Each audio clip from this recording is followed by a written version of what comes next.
Partners International is part of a global alliance working in 56 nations in partnership with over 122 Indigenous-led Christian ministries. What really gets me excited is to see the lives that are being changed, to hear people's stories, and to be able to see how local organizations are just doing things that we can never accomplish on our own. Partners International provides us, as God provides for them, resources to enable us run with the vision God has given us, the way He has given us the vision, not dictating, not calling the shots, allowing us to do what God has enabled us to do.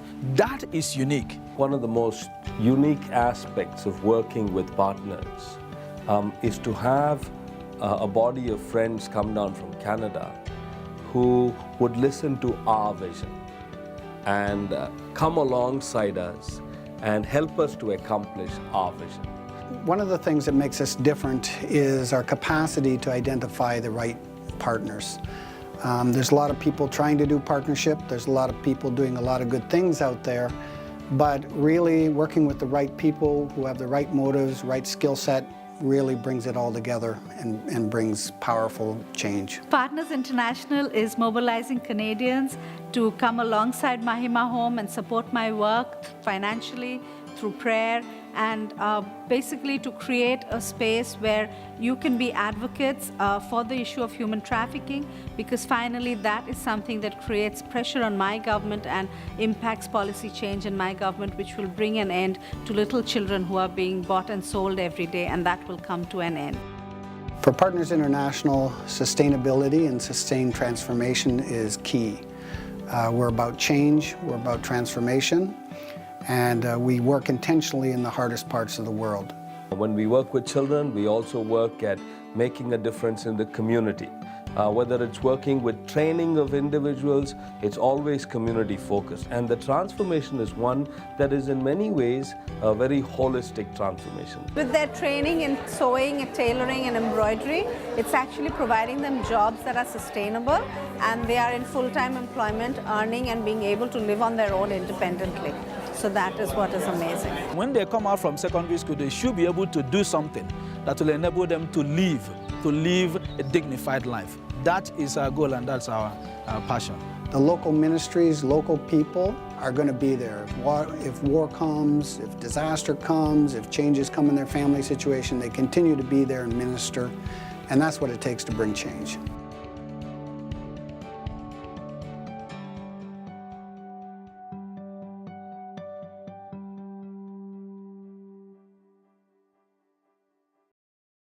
Thank you very much for that. Hopefully you enjoyed that.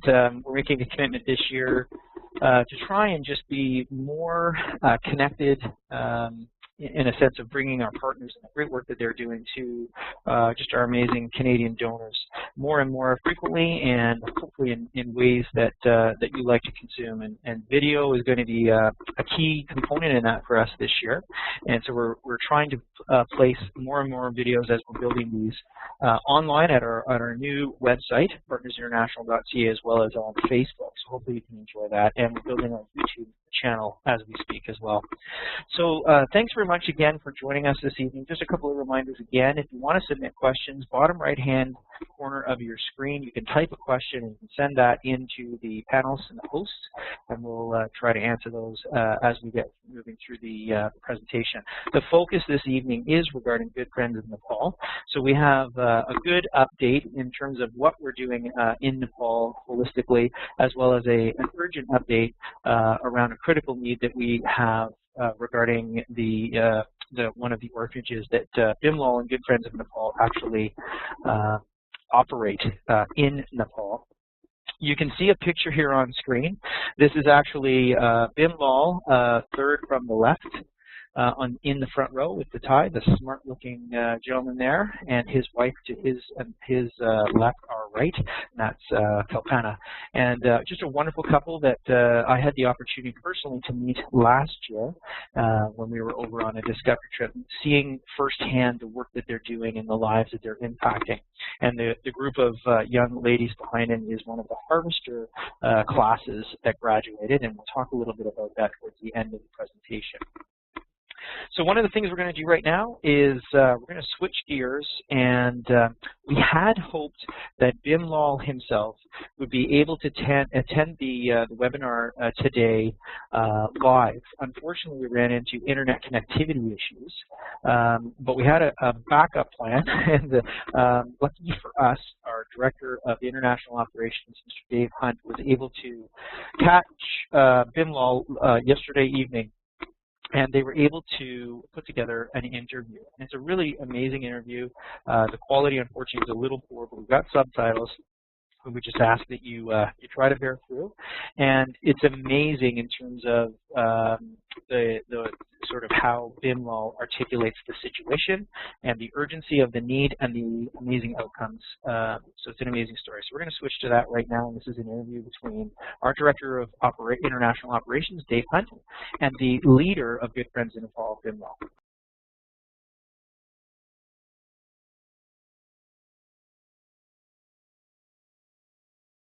Okay, Bim Lal, can you tell us the name of your ministry and what is your mission? Okay, Brother Dave. Our ministry, the organization name is Good Friends of Nepal. And Good Friends of Nepal is committed for the work of evangelism to reach the unreached people groups here in Nepal. And we have a church planters, and they are working for the work of evangelism to reach the unreached group here in the country, Nepal. Okay, great. How is Good Friends of Nepal moving forward? Right. Yes, since Good Friends of Nepal has been working in 40 different districts of the country here in Nepal. We have 75 different districts altogether here in Nepal, but GFN could move towards the 30 different districts of the country, working our workers in the different parts of the country, in the rural villages and also in the local markets and city areas. And they are all doing great, and many peoples are coming to know the Lord from different ethnic groups and the tribes. So people are coming to know the Lord, and the churches are being established. Okay, thank you. Now, you have children. How did you end up with looking after children? Well, these children are all of them are orphans from the different locations of the country where the GFN has been working for the church planting ministry. And they are all orphans, and they were from the really critical conditions. We have picked them up from the different places. And now they are here, and they are really happy to be here because they were helpless and really in need and problem, and they were even struggling hand to mouth. But now they are here with us as a partner international has been supporting these children. So they are finding the good education and also better facilities here to live. But in the present days, so we have been praying a lot. The orphan home is now finding the problem in the resources like financial needs and so on. Okay. What are the dangers that those children were facing? Like, why was it so important? What would have happened if you didn't look after them? Well, the children, they are orphans, and they don't have any the parents, and their relatives have neglected them, and none of the relatives they care for the children. And now they are here, and we are praying and Lord.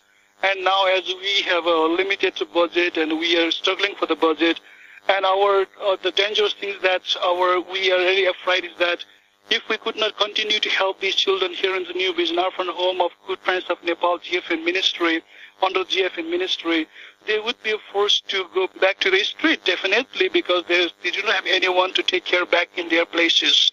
So this is our prayer, and we are really trusting God for His resources that let that not happen again, since we have brought them here from the clutch of death and danger. And now again, if we could not continue to support them, then we are compelled to send them back again in that same place, which we don't want to see. And since we love them, and the children, they are here, they are enjoying as a family, and they have found a hope in Christ. And now, if we could not raise the funds, sufficient funds, and we could not continue to run the orphan home, hope will vanish, and the time that which we have kept them here since 7 to 8 years. So this all will go in vain. Wow. Thank you for that. That's really helps us understand brother, your situation. So what is the greatest challenge that these orphans are facing? Right now, the challenge for us is the financial need. So it's our prayer, and we would like to request all the Canadians, brothers and sisters, those who could help us to bring up these children here in New Vision Orphan Home. Okay, thank you. So what can Canadians do? They can give through partners. What are your thoughts? How can Canadians know more and be involved? Yes, the most thing is that we all believe and we trust in God and prayer. So we'd like to request all the Canadian brothers and sisters to pray for these children as these little and innocent images of God, and to uplift them in prayer.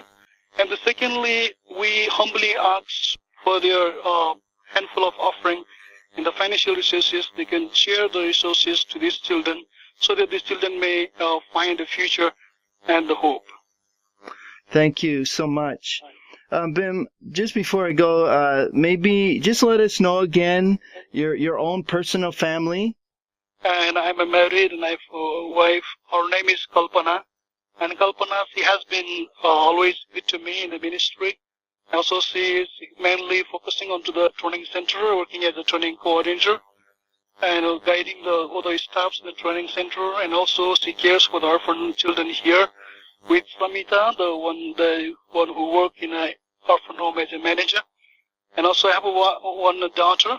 So her name is Bipnam, and she's doing good, and she's now in grade 2. And it is good that in the last exam she got first rank, and it's good for us that she got all complete scholarship from our school for this year. So it is, we praise God for that, and it's really great helpful for us too. Okay, great. Those were tremendous answers and going to be really helpful for us all here to understand your situation. And we'll be praying for you all.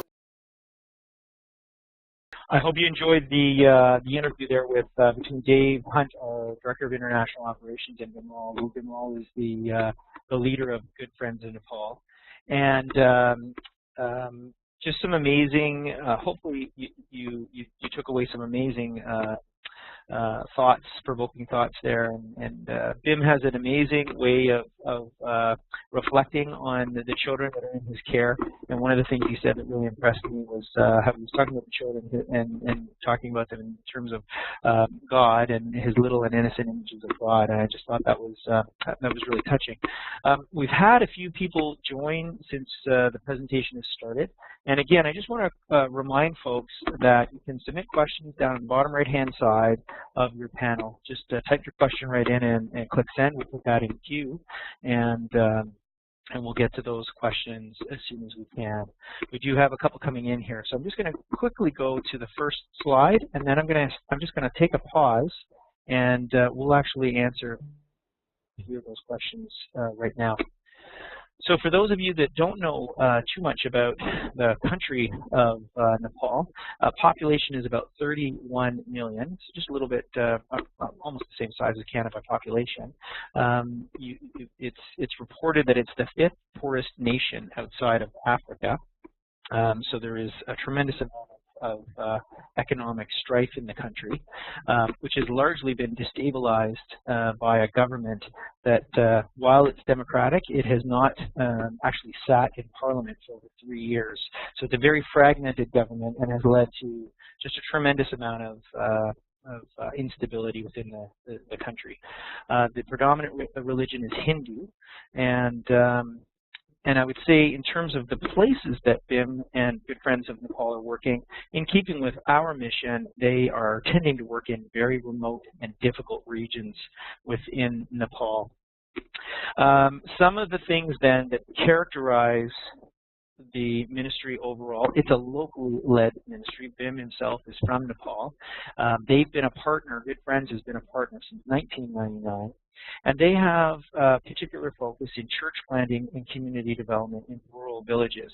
BIM and this particular orphanage that we're talking about tonight is situated in Kathmandu, but he has over 70 workers operating in 43 of the 75 districts in Nepal, and that's working amongst over 103 different ethnic groups. So a very diverse environment for which he's operating in. The other area that he likes to focus in on is evangelism and vocational training, and that's taking place quite well, as we'll talk a little bit about later on here, again at his major training facilities in Kathmandu. The other thing I just wanted to point out is that he is delivering these services to all denominations. So the relief and the economic relief in the programs and the vocational training you'll see as we just talk a little bit further here, all are going out to all denominations. So just some insights to give you a better picture, hopefully, of what Good Friends of Nepal is focused on holistically. I'm just going to take a quick pause here. We did have a couple of questions come in. The first question was related to the orphanage that we are focusing on this evening, and that was how many children are in the orphanage, the New Vision Orphanage Home. And right now, I think it's approximately 35 children that we're talking about, which is the critical need this evening. So that was the first question that came in. The second question that came in is what's the financial need? I'm going to save that to the end, and I'll come right back to that one. I'm just going through the list of questions here. Okay, I'm going to leave a couple of these other questions to a few more slides here. We'll probably answer them as we go through here. One of the things we thought we would do this evening, not only talking about the critical and the urgent need around the orphanage, was just to expand a little bit upon the areas that Good Friends of Nepal has as components of its ministry. Christian witness clearly is a big component for BIM and the team. And a lot of the churches that they are starting are first generation churches, as you can imagine, in these rural village settings. The Bible training school is in full swing. We've got a great opportunity to take that in September. We're heading back with several supporters again this September, so we're looking forward to seeing what's going on there. And it's very vibrant in terms of the programs that they're delivering. One of those programs is the Harvester Leadership Program.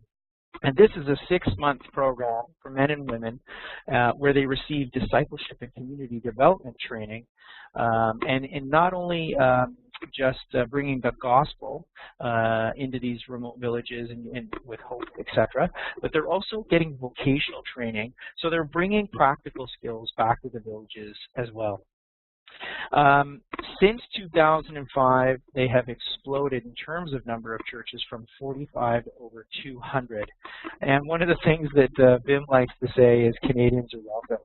So if you have a heart for travel and you want to get closer to what BIM and the Good Friends of Nepal team are doing in one of the poorest countries, but yet one of the most beautiful countries in the world, we welcome you to contact us to find out more about that.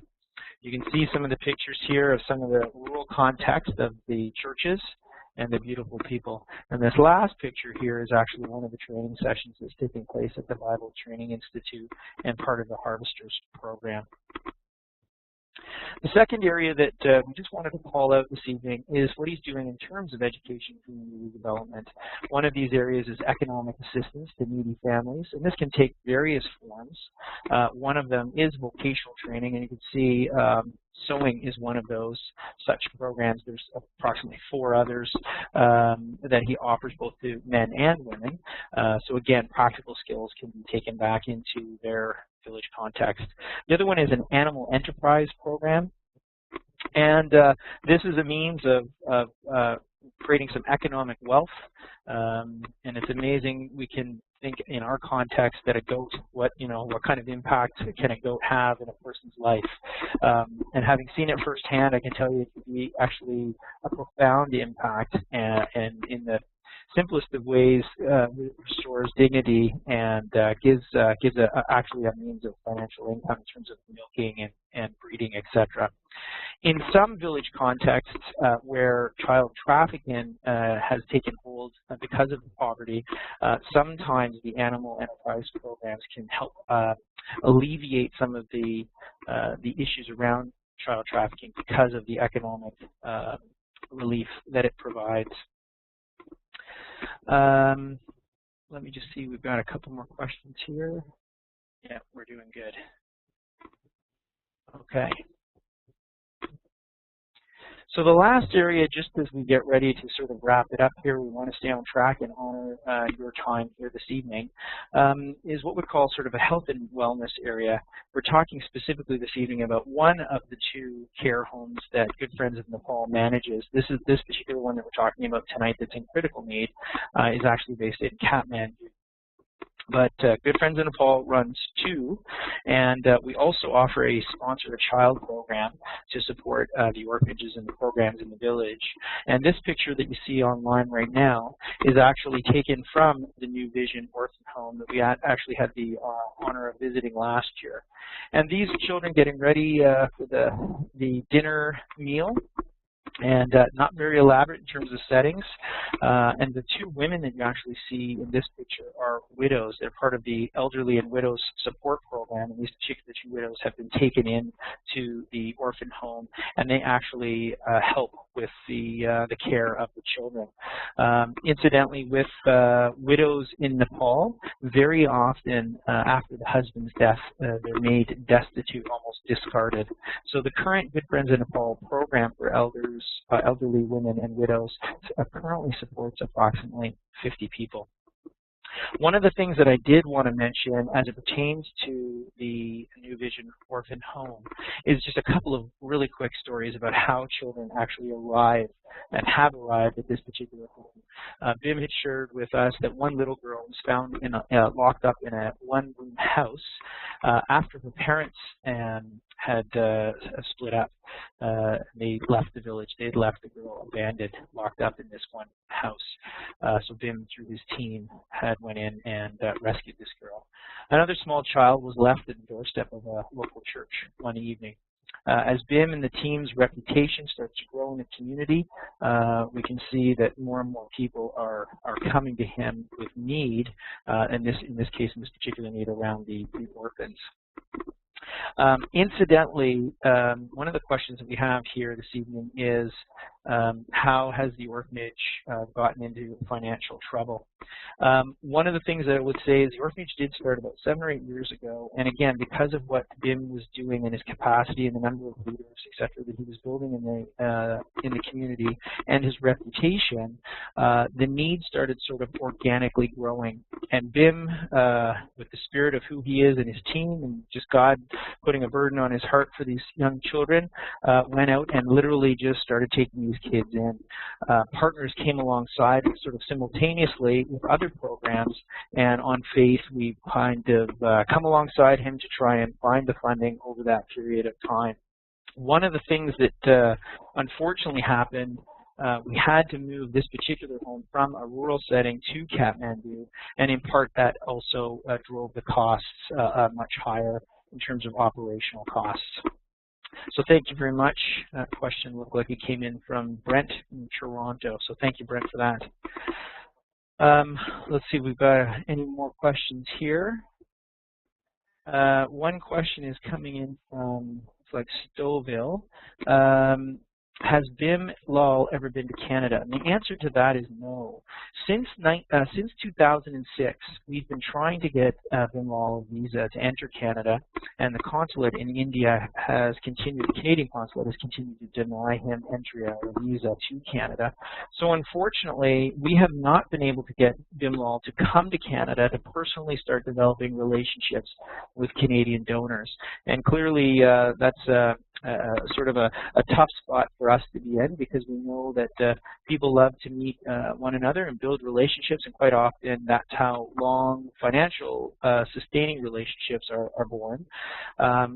Some of the reasons we were given for leaving a country like Nepal, he might be a flight risk, or the purpose of the trip, you know, they question the purpose of the trip. So these are some of the reasons that the Canadian Consul has given us for not giving Bim Lal the opportunity to come to Canada and meet face-to-face. So please pray about that. We're going to continue to try and get him. It's not an inexpensive process of trying to get him to come to Canada, but we won't give up. We want to get him over here to meet people as much as possible. So again, tonight the critical need is the New Vision Orphan Home. Hopefully you've been touched by some of the things we've spoken about this evening. I can tell you that the the children who are in the home, you know, previously coming from very vulnerable situations, being abused, and in some cases even being trafficked, they're now talking about their dreams, they're dreaming, and they're talking about attending university and things like becoming teachers and helping people around them. And we can see that the children are becoming vibrant, they're becoming social. And even as Bim said tonight, they are doing really well. And they're attending church together on Sundays as well. So these are some of the things that we're really excited about. And hopefully you've caught some of that vision as well. This evening, we're talking about a gap in our funding, which is approximately $1,500 a month. This is not all of the operational costs, but is the gap that we are running this particular fiscal year. And if we could only capture either one really gracious donor or several, we might be able to meet that need this fiscal year. But if we were able to reduce it to 30 donors, $50 a month, then that would be another way for us to make up this particular gap in our funding. So that's the need. We hope you have questions. We hope you've been touched in some way by some of the interviews that we've had tonight. We hope to make this an ongoing and regular thing. We will also share that this particular appeal, we plan on posting updates both on the main landing page of our website and also on our Facebook page. So you can check back periodically and find the updates there. And hopefully we'll have a very positive message for you in terms of that we've secured the funding. Hopefully it's not a negative message, and literally we're probably about 90 days away from the unthinkable, which would be these children going back on the street. So hopefully we'll have good communications. We'll let you know how the appeal is going and that these children are safe for the remainder of this particular fiscal year. So we're going to end it there. If there are any other questions, feel free to submit those now. I would also just invite you, like I said, for any feedback that you might have, or if you want to contact us, I've just got up on screen now our 1-800 number as well as our website. Feel free to contact me personally if you've got any questions. We'd also, like I say, love to get any feedback that you may have regarding the webinar this evening. You may even have ideas for things that you want to hear in the future regarding Good Friends in Nepal or other ministries that we work with around the world. We are still going to make a commitment to try and resolve BIM's internet connectivity issue so we can bring him in live as well.